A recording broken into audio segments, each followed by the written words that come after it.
Hey, welcome back to Return of the Disc. This episode was definitely different. It'll be a sit down interview with one of my good friends named Tim Baca.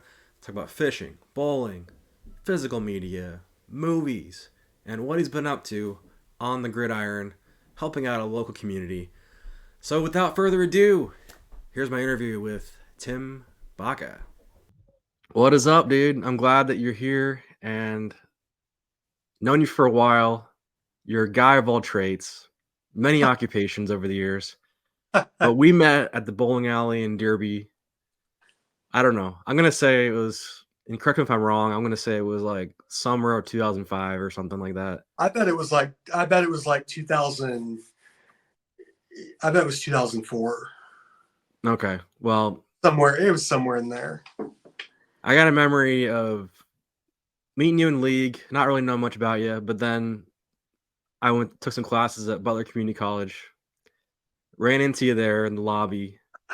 You were on the like those community Yeah, computers, yeah, checking your computer, and you're yeah. like, I was just trying to leave, and you're like, "Hey, come here, look at this." And it's like your MySpace page, and it's like all these highlights of Darren McFadden, which I had no idea. And Matt. Obviously, your background behind you, you're a huge Arkansas fan, Oh yeah. and little did I know through our friendship, I would get an Arkansas football education uh, because we hung out from there, and basically, I think you were like, "Hey, you're a Michigan fan. Check out this guy." And it was McFadden, and then like the clip would end, and you'd be like, "What do you think?" And I'm like, "It was cool, man." You know what? Well, well, well, I here's the downplayed it, but here, anyways, we ended up being friends and having some battles over the years in the video oh game, NCAA football. But yeah, that's kind of how I remember us progressing as friends. yeah. Well, here's the thing too on that. Like I knew you were a Michigan fan, and I knew the history of Michigan football. They've had a bunch of greats, and I'm like, hey, Arkansas's got a couple guys now that can compare with them. What do you think of this? And Arkansas wasn't even my radar, man. I was just like, I never Yeah, watched SEC. It's always like Big 10 or Big 12. yeah. Um, but yeah, it was thanks for the education and the many battles on the video game. Oh yeah. And so we've kept in touch over the years. I mean, I've moved from Kansas, I moved from Kansas, moved back to Kansas, moved from Kansas. I've had a certain journey. Hmm. But we've been social distancing before COVID, before it was cool to do that. We kept in touch over the Hmm. internet playing online dynasties or just having like long phone conversations. And that's kind of what I Hmm. wanted to bring today and show people out there like our friendship, our unique bond, and kind of how we've dealt with things over the years and kind of kept in touch. Hmm. So I mean, I want to start with like you're a bowler, you're a sports guy. I mean, your name is Tim the Catfish Hunter. Yeah. What was the first thing? Was it fishing? Was it bowling? What was the first thing you got into? Um, Definitely fishing. My dad took me when I was a little kid, and my family has some private ponds and stuff like that that I go to sometimes. But my dad took me fishing when I was a kid, but I kind of took it to the next level with some of the stuff that I've gone after. That's going to be a recurring theme. Tim takes everything to the next level. Once he gets a little taste of something, it's like sort of like this addiction in a good way. He goes all in, and I mean, I'm gonna jump ahead to like the Blu-ray thing because this is Return the Disc. I'm a physical media channel. Hmm. We went out. I wanted to go out shopping. I'm not sure how it came about. Maybe we were just gonna try to go mess around, go to the mall, and check out the Hmm. sports store or something. And then I was like, "Hey, stop at this place called like CD Trade Post," and they had a bunch of used movies and stuff. Yeah. And so I'm looking at them, and you're like, "Bro, I've never heard of that. Like, I didn't Yeah. know this place existed. I thought this stuff was like retired with Blockbuster." You said something like that. It was just Dude, I got so excited. I remember that like it was yesterday. you were amazed. I was like, "Yeah, yeah, yeah." And then I went to your house. Showed you some Blu-rays, I think, and or you bought some, I'm not sure, but we were watching on your 24 inch. It was like a really small TV. at your place. And I Yeah. remember I brought you like because you didn't have the movie. I don't think you didn't have Good Will Hunting, and I brought the DVD over. Yeah. And I was like, "Here you go, here's a gift," and it was like freaking letterbox. So it was really like we were watching like an 18-inch screen. Yeah. And I got pissed because I was like, they didn't have the Blu-ray at Target and stuff. So, anyways, you ended up going back to Trade Post, signing up, and doing their buy more, get more stuff. And next thing I know, within like a month, you've got how many movies? It wasn't a month. There was, don't let him lie to you. It wasn't a month. There was a couple. Um, I got quite a few. How I many got, did you have before though? Before you discovered like Trade Post? well, I had a bunch of DVDs, but I didn't have many Blu-rays. Um, and then I noticed the difference that you were talking about in the picture quality.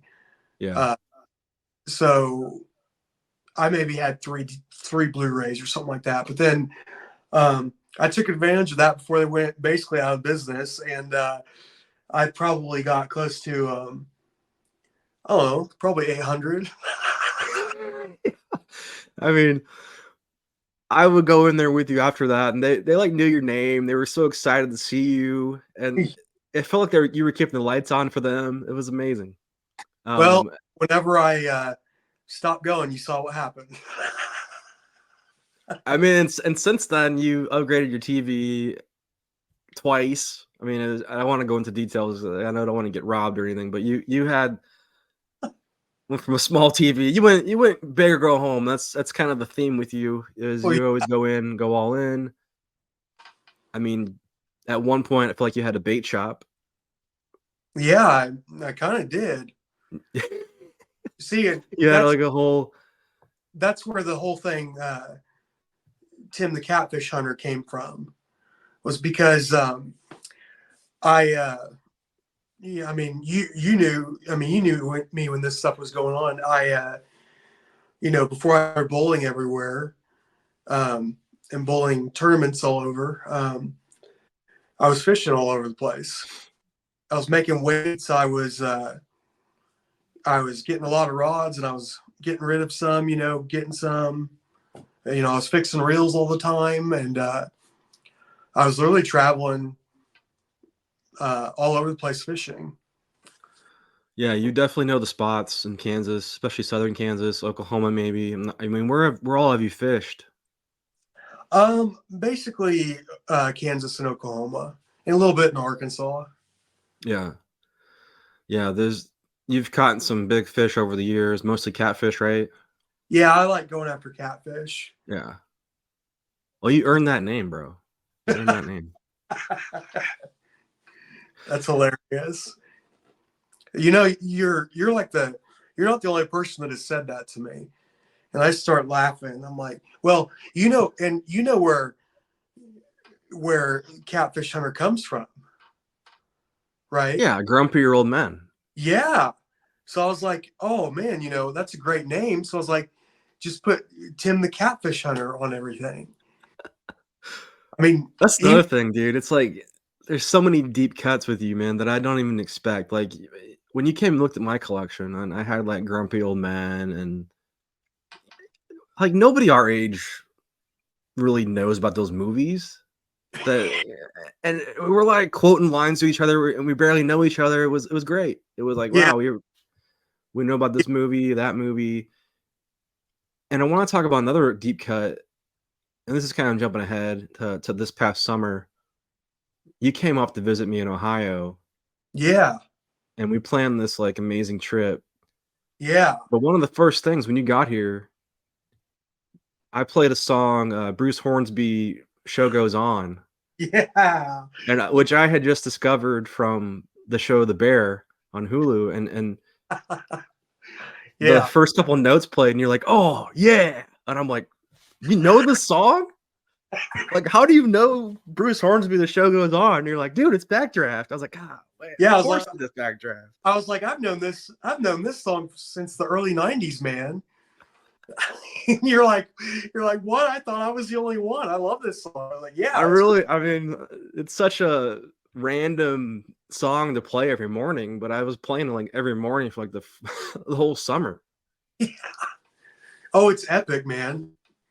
It But like is. that's what's weird. That's what's really weird is like um, I'm able to remember a lot of things, and like especially like football, I'm able to remember a lot of things, whether it's like stats or players, whether it's local, college, NFL, and I'm pretty thankful for that because it's gotten me into a lot of hilarious conversations over the years with people from different states and different towns.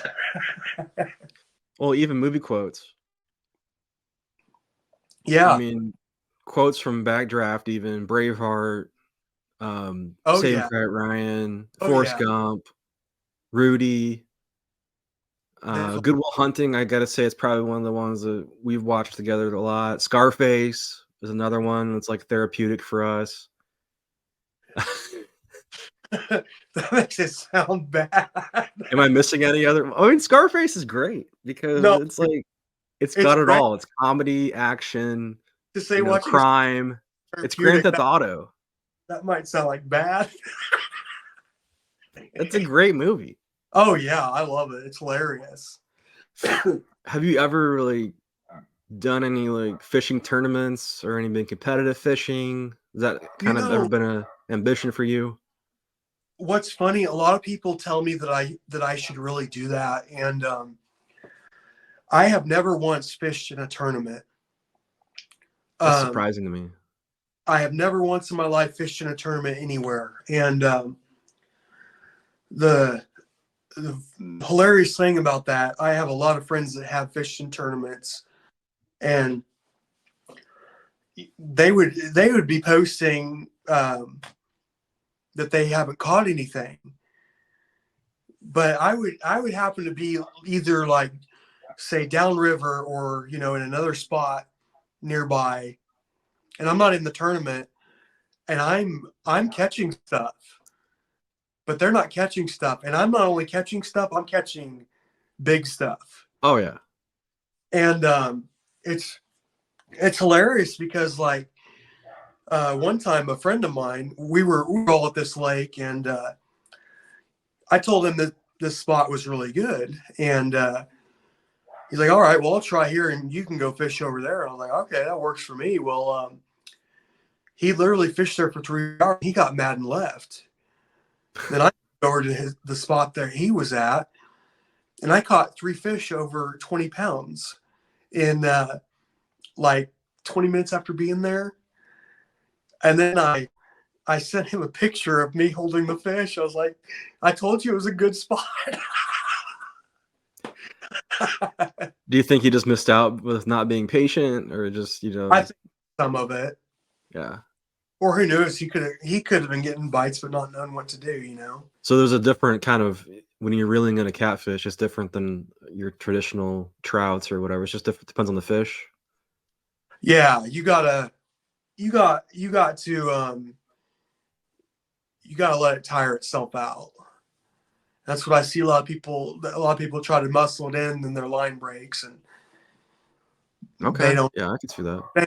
understand why. Like I've had, it was uh like maybe 4 or 5 years ago, we had all that flooding down here in Kansas, and Yeah. it was on the 4th of July. I got into a flathead that was my friend said he thought it was over 70 pounds easily, but it took me 45 minutes to get it in, and literally it was just a simple back and forth thing. I'd reel him in, and he would turn and try to go back out, and I would just loosen the drag, then tighten the drag. It's back and forth, but it took a long time to get him in, but I did. That's awesome. Are you hearing the dogs barking? Yeah. Damn it. Okay.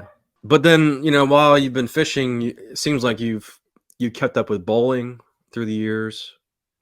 Yeah. Was there a bowling league in high school for you at all? Or what was your start, when you're before I met you, you seemed like you had been bowling for years. Well, I had been bowling for a few years before we met. I started. I started when I was, I believe, 12, Yeah. and I think I was probably 15 when I met you, or something like that, or 16 maybe. I might have been 16 when we met. Um, but I would go to the town just north of where I lived. I'd go to Derby from Mulvane, and that's where I'd go. That's where I'd go to bowl, and that's where I'd go to practice. But uh, I didn't think I was that good back then. Was it the same thing though, where you would acquire gear in a fast? Did you have your own like different balls all the time? It seemed like you had like carry-on luggage at times, and you could go to the lanes. I had a little bit of equipment, but not like what I do now.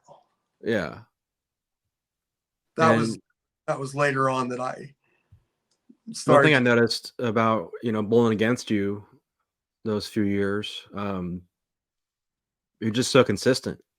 Your scores are, once you're hitting in the groove, you stay in the groove.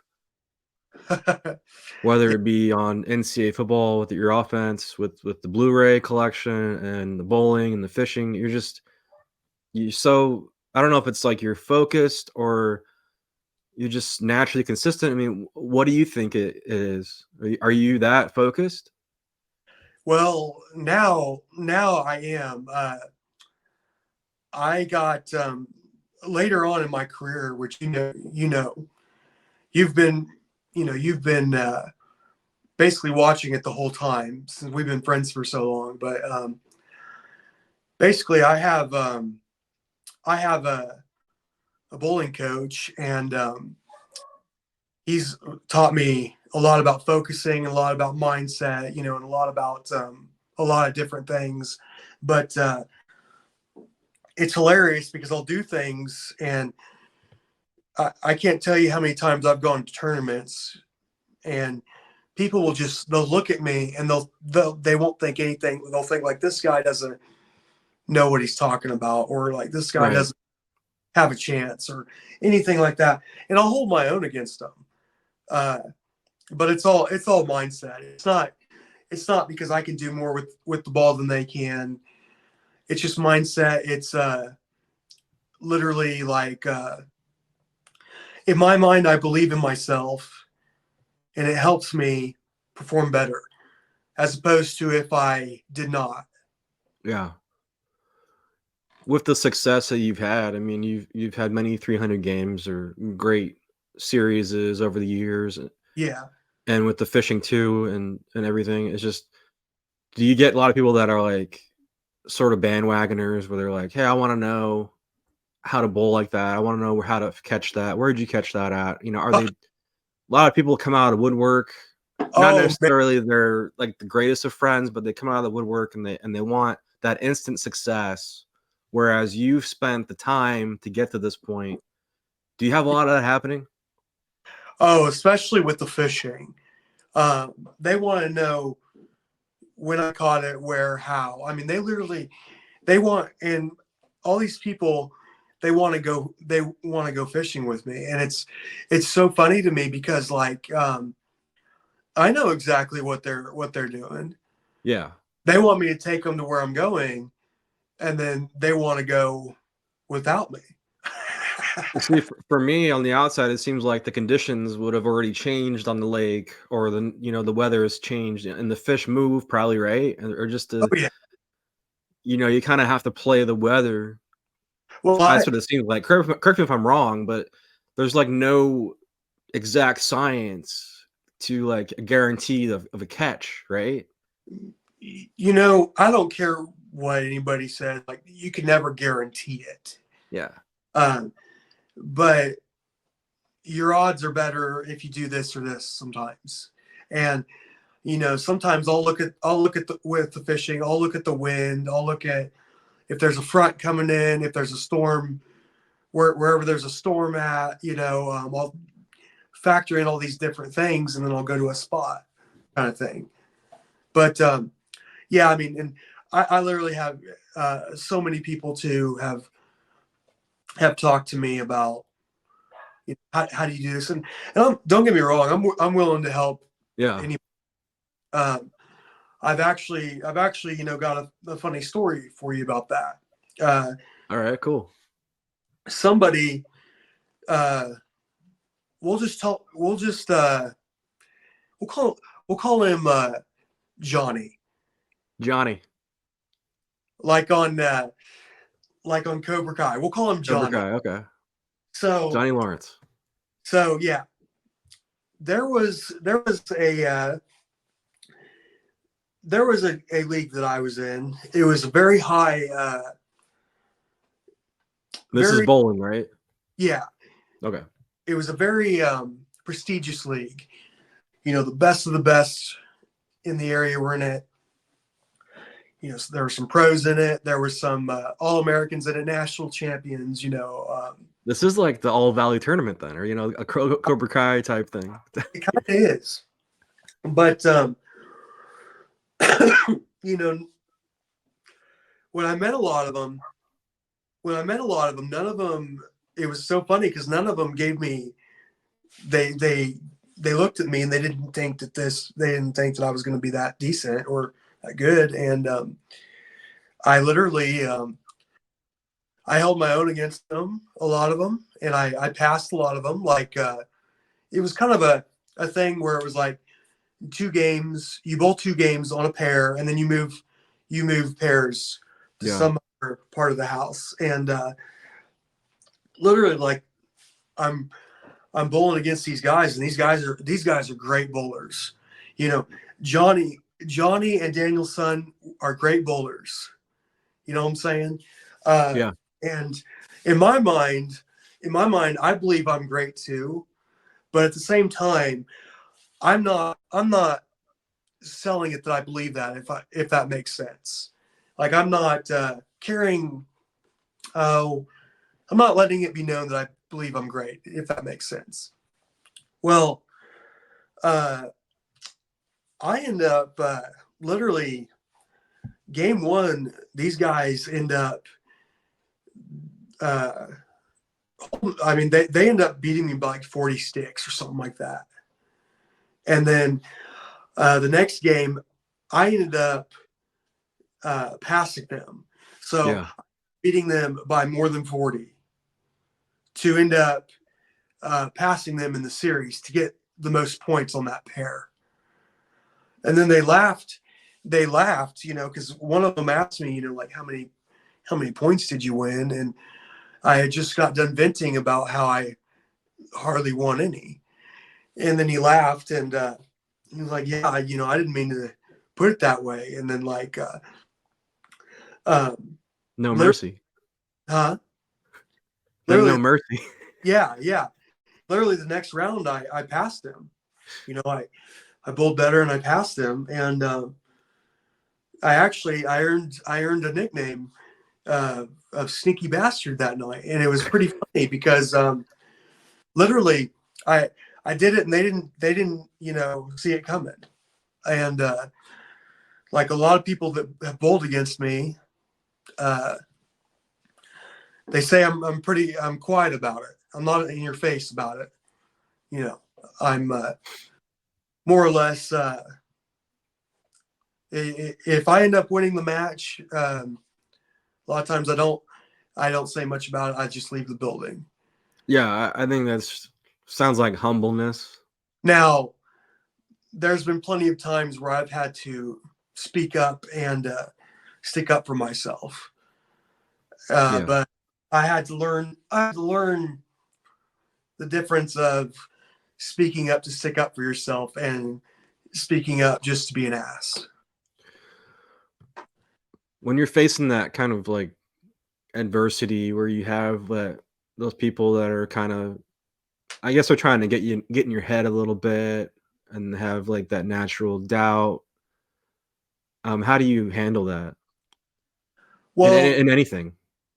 those guys, for example, those guys are not,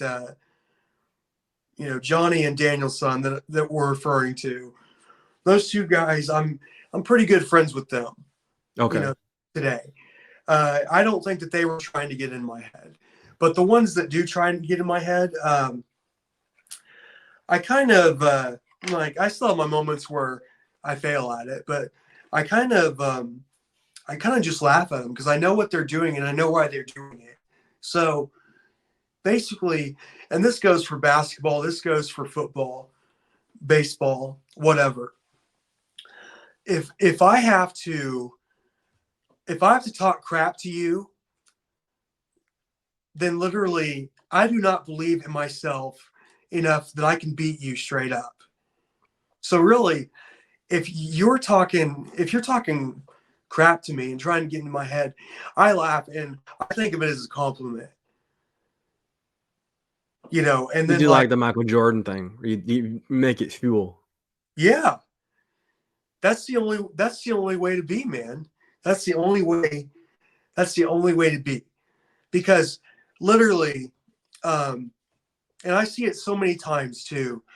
Uh, I'll see, say kids on the football field or something, and I'll see them, somebody running their mouths. Then the other one that retaliates is the one that gets in trouble, and that's the one that gets seen. And then, literally, that kid that got in trouble, he's literally off the next 4 or 5 plays because he's still thinking about what happened 5 plays ago, if that makes Yeah, sense. the mental Yeah, game. yeah. And my coach and I, we were literally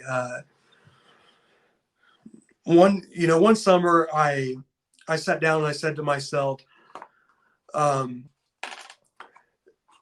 fishing and bowling, I love them both. I love competing and stuff. But if I and I had a serious talk with my coach. I said, the time is now. If I don't start taking this seriously and I don't actually invest, then there's going to be a day one day where I'm going to look back and I'm going to say, what if? And that's the worst feeling ever. Oh yeah. And I literally, man, that's when I started. That's when I started all the training that we did, and literally, he told me I learned 15 years of information in 3 months, and Wow. it was like a light switch. It was crazy. That was before going up into that league that I was talking about, and You went all in on the bowling. I went all in, um, because you know I looked at myself. I said, the fish are going to be out there. I'll be able to fish later on. You're not going to always be able to compete, at a high level. You know what I mean? Yeah, you can Yeah. bowl.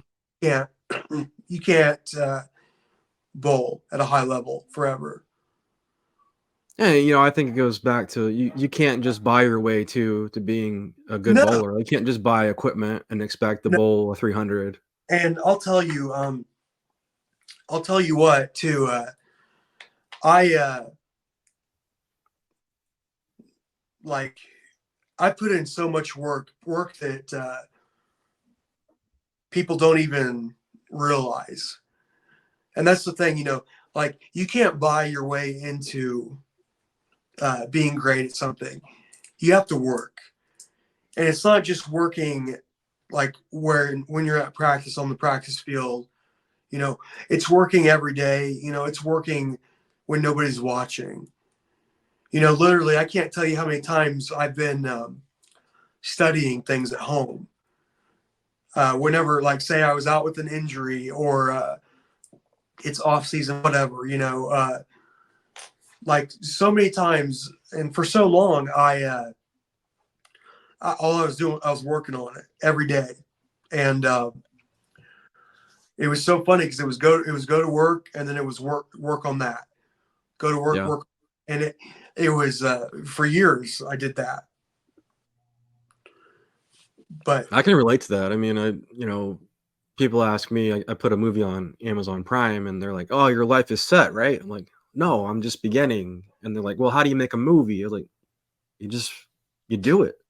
Like I wrote, directed, edited a film, feature length, got on Amazon Prime, but it took a couple years. Like it takes time to get this stuff done. Well, And you can't just so what you buy like the greatest 4K camera, 10K camera or whatever. That's not going to make it a great movie.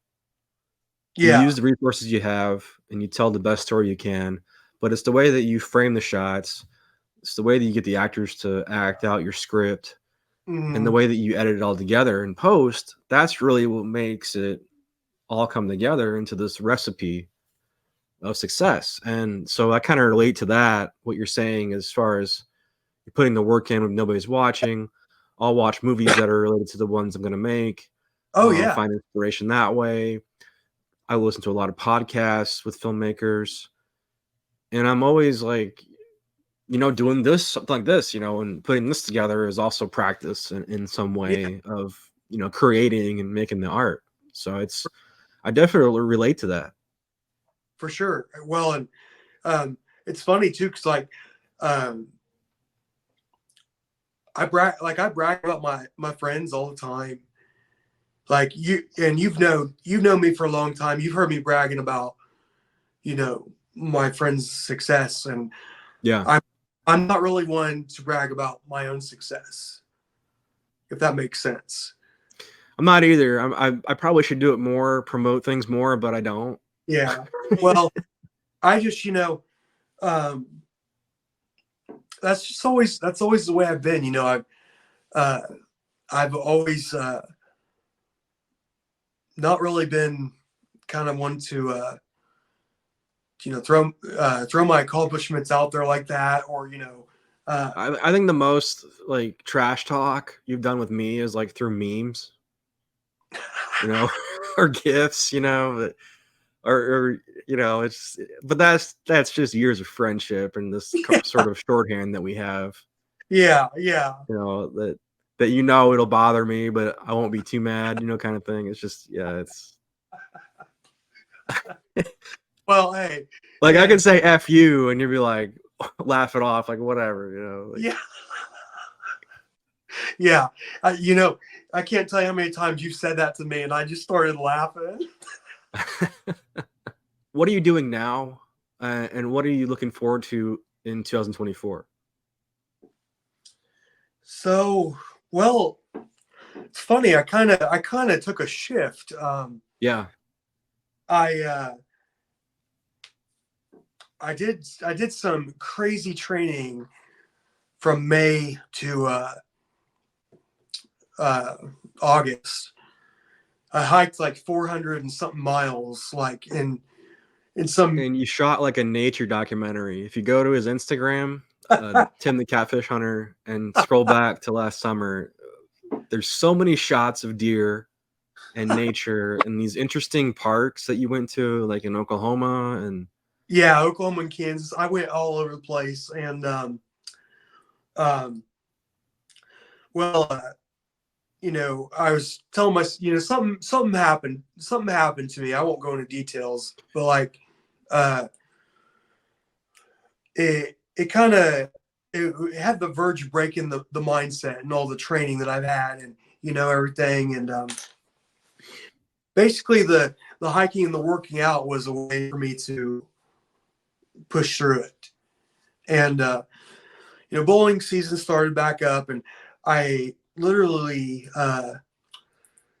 I started bowling again, and it was a lot different. I had a lot of work to do, but I started filming one night at a football game, and this just in town. the stands, right? You're just as a casual fan. Yeah, I'm just up in the stands, or around the fence, whatever, and I get a couple good shots of the game. Well, then I ended up tagging a couple of players, I believe, and because I knew them, and I was like, well, I knew that a couple of these players wanted to go to college and play football. So I was like, maybe if I catch some good plays, that'll help them with recruiting. So anyway, uh, I'm not thinking anything of it or anything. Yeah. Well, then the next game I do it, and catch a couple more decent plays. Well, then um, people started following me on Instagram, local people, and I didn't know who all of them were and everything. Well, then Right. the hilarious thing is the next game, um, it literally like week by week, it just started blowing up, and I mean blowing up, like so much to the fact that like people they start to call me by my Instagram name, like around town when they see me, they're like, "Hey, Tim the Catfish Hunter," and I just start laughing. Even some people that are higher in the school, they're like, "Who is this Tim the Catfish Hunter?" And then like meet me, they're like, they get excited and they're like, "Oh, you're Tim the Catfish Hunter," and I just You went started, viral, bro. huh? You went viral in I your mean, small town. Like you went it, viral in it, the in a way, community. what the funniest thing is, like I kept doing it, I kept doing it, and uh, as football season went on, I started getting requests. I was like, are you gonna are you gonna film basketball? Are you gonna be around for basketball? I was like, well, I mean, I could see what I could do, and then I get asked, can you film wrestling? And these are these are kids that asked me to do it. Um, so and it's really cool because like it's kind of blown up. Who would ever thought that I would be filming, and it Well, would you blow. think about this too. I mean, you were equipment guy in Mulvane and an equipment guy in college.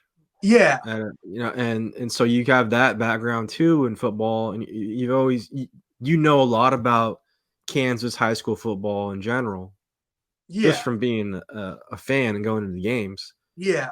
and you know a lot about the history and all that. So you're using those connections too Oh yeah, to help, and now you happen to like fall into this sort of media guy for and mentor role. I don't necessarily. I wouldn't call myself the media guy because like um, they have a couple. They have a couple students at the high school that do a Yeah. fascinating job. Um, they make some insane videos, and I do not know how to do all that stuff yet. And I'm literally just shooting raw footage and putting it together. Um, but they're doing stuff like on your level, and it's impressive to watch. Have they asked you for your footage at all? Um, I don't think that they have, Yeah. Well, but guys, ask him for his footage. Give him a little piece of the pie. But I think that's great. I mean, you've always had some like amazing videos. Like, there was times where I questioned, was like, "Is that a real deer?" You're like, "Yeah, bro, it's real. yeah, I remember that. You're like, is that actually a real deer? I'm like, yeah, he's right here. He's Like, right in front of me." yeah, that's hilarious. So I think But you have like a natural eye of how to compose a shot and stuff. So that's something that you can't teach. it's funny too because my family's always told me that I take some really good pictures, like Yeah. when I'm out fishing and stuff like that. And um, it's kind of funny because I like whenever I started doing this, I never expected it for it to blow up. You know, Where do you see it going this year? Do you think it's going to become even a bigger thing? Do you have a goal in mind for this year as far as what do you want to do for these kids? I'm going to keep doing basketball, and I'm going to keep if I'm able to catch as wrestling winds down, as if I'm able to catch some more of that, I will. And I'm going to do track uh, Yeah. again, and I'm going to do baseball and softball. And then, as it's going on, I've kind of thought of ideas of different things I could do. Like, I actually ended up making a kind of little recruitment video post for a kid from another school, and it actually ended up helping him get some football offers for That's college, awesome. and which I had a feeling it would. They want to see video. You know, they want Do to you see. think a lot of these smaller schools don't have those kind of like departments dedicated to a certain athletes? I don't know what they call it, like athlete promotion or certain. Are there other people like I know the bigger schools, the bigger high schools probably do, but it seem like these smaller schools maybe don't get quite as much coverage. They get a lot of coverage. They get coverage, but there's some schools that get hardly no coverage. But Yeah. uh, I don't think there's a lot of people that specifically try to promote Yeah. the kids like that. Um, a lot of it you have to do on your own. Yeah, they'll have scouts that go places and stuff, but you won't. A lot of schools, the scouts will never even look at. But if they have a video, they can send that video wherever. I Yeah, and mean, then this is like the time to promote and social media. It's just one click of the button, sharing and all that. And yeah. you just never Uh, know. I think that if I keep doing this, it could end up helping a lot of people I potentially. think that's great. But the funny thing is too, I've kind of as it's gone on, I started off being I started off being like really kind of quiet, um, just doing it and stuff. But then I started kind of every once in a while talking to the players or this or that, and then it came where players will message me and now they'll tell me, hey, it's game day, I'm pumped up, or uh, one of the players, one of the wrestlers, it was so cool because I was filming a I was filming wrestling when they were wrestling, and he came up to talk to me, and he was frustrated. He had just lost the Yeah. match, and I told him, I said that doesn't mean anything.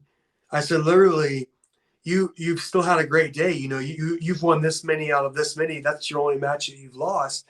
And I said, focus on the positive. If you keep your mind focused on the positive, then you're gonna perform better. And literally the next day, that kid went to another tournament and won a gold medal. Yeah, and it goes back to what we talked about, the mindset, and Yeah.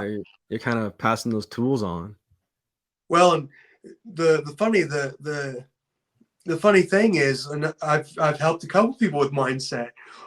I've even helped a bowler with the mindset. He literally was, we were talking and stuff, and he wanted some help, and I talked to him for about an hour, and then after I talked to him, he went out and had the best month of his career. Multiple threes, multiple eights, and I'm like, you're welcome. Yeah, that's You know, awesome, man. So real quick, I wanted to get you some rapid fire questions. What are some movies that you could watch over and over? oh gee, we would have to. We kind of talked about it a little bit, but I was gonna say we would have to have a whole nother episode for that. Now, definitely, Rudy is one of them, and you can maybe see that autographed Rudy jersey in the background. yeah, I That's a see it. that's a very highly motivational movie for me because I feel like I can relate. I can relate to that story, the underdog. But remember, the Titans is one. Miracle on Ice. I can watch that over and over again. If I'm going comedy, uh, I can definitely watch True Lies. True Lies. Oh yeah, Yeah, uh, but I mean, there's so many movies I could list. I feel like Joe Dirt's up there for you too. Like I think the you really, quote, yeah, that's yeah, one that you quote a lot. I do. That's a good movie. Yeah. What about music? Any like musics that really inspires you at all, or Oh, I mean, I love classic rock, but and I love some country music sometimes, but like basically it's classic rock, and a lot of people are gonna laugh at this, but certain like classical movie soundtracks really Oh, I'm right there with you. really can do it for me. Yeah. That that kind of music, like the Rudy soundtrack, for example, it can that kind of music can get inside your soul. It can dig deep. You know what I'm saying? So I love that stuff for sure. I don't know, man. I think that might be all the rapid fire. I know that was kind of lame. I will say this though, the filming, that's something I hope to find a way to continue doing because it seems like a lot of the kids really like it, and Well, a lot of let me ask you this. I mean, yeah. what do you get out of doing this, doing the sports promotion, the highlights and stuff? What do you get Well, out of this for helping the kids out? What does that mean to you? well, it means a lot to me. You know, it's kind of giving back to the community that I live in, and it's hilarious because people have said like, where did you come from? I'm like, what are you talking about? You know, I've lived here for 13 years, 14 years. They're Yeah. like, well, we never used to see you, like, we've never seen you do this before. And I was like, well, nobody does it. But plus, I was gone with bowling all the time. Um, but I get, I've actually made a lot of friendships out of this. And I feel like, I feel like a lot of these friendships are, you know, going to last the rest of my life and stuff. But I've always, my coach said this to me. You're the type that you enjoy sharing in people that you care about success just as much as you enjoy your own success. And that's really true. I think that's true, yeah. I really enjoy being there when the big moments happen with all of them, and you know sharing you know say you know telling them how great they did or whatever, and also when they've had a bad game or something, I also enjoy reminding them, hey, it's just one game, you know, or focus on what positively happened, you know, because if they have a bad game or something, it can last a long time. But it's all about mindset. You know what I'm saying? I'll tell you what. Every kid that I've caught a clip of, or that I will catch a clip of, all these kids, I believe that they can do what they want to do. I believe that they can all succeed, but they have to believe it too, and they have to be the ones to do the work because nobody's going to do the work for them. But Right. I'll tell you what, some of these kids work very hard. It's a lot of fun to watch, for sure. Well, man, I'm glad that you're doing this. I'm glad that it's rewarding for you, and I just keep it up. And if you guys are out there watching, be sure to check out his Instagram at Tim the Catfish Hunter, all one word, right? Yeah, yeah. Tim the And you Catfish. got to start doing YouTube, man. I'm telling you, put a little bit of work into YouTube, maybe get some of the best of the season or Yeah, something, put it out there, and you my never you know. my YouTube is Tim the Catfish Hunter 300. Oh, 300. You added a 300. Nice. I added the three. Little bowling on there and fishing combination. Yeah, you like that? I I do. like it. I like it, man. Well, I want to thank you for coming on and talking about all this. It was a lot of Yeah, fun. thanks for having me on, man. And that'll do it for my interview with Tim Baca. Be sure to check him out on Instagram at Tim the Catfish Hunter. And as always, this has been Return the Disc. I'm Dan.